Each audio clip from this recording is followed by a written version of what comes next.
សូមឡើង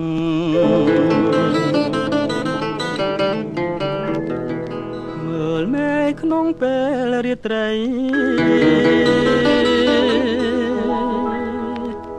ដួងព្រះច័ន្ទតើបរះថ្មីរស្មីគួរចាំចិនចេតនា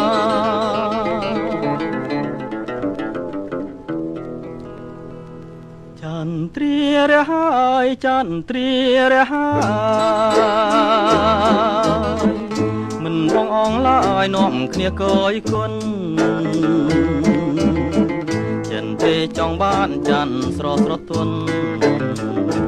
អូព្រះច័ន្ទតើវាសនាបានទៅលើអ្នកណាចន្ទ្រារថ្មីចន្ទ្រារថ្មីដឹងដែរឬអីរឿងក្តីស្នេហា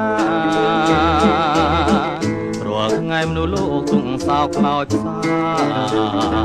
រួងប្រាថ្នាចង់បានចន្ទថ្លាជាគូគៀកា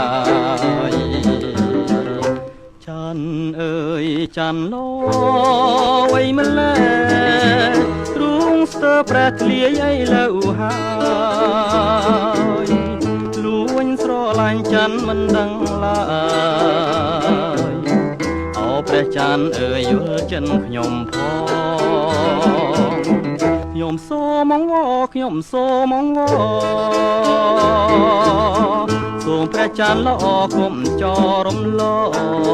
ងគុំបំភ្លេចខ្ញុំដែលខំបំណងគេងគិតផ្សងថាផ្ញើកំរងវាសនានឹងច័ន្ទ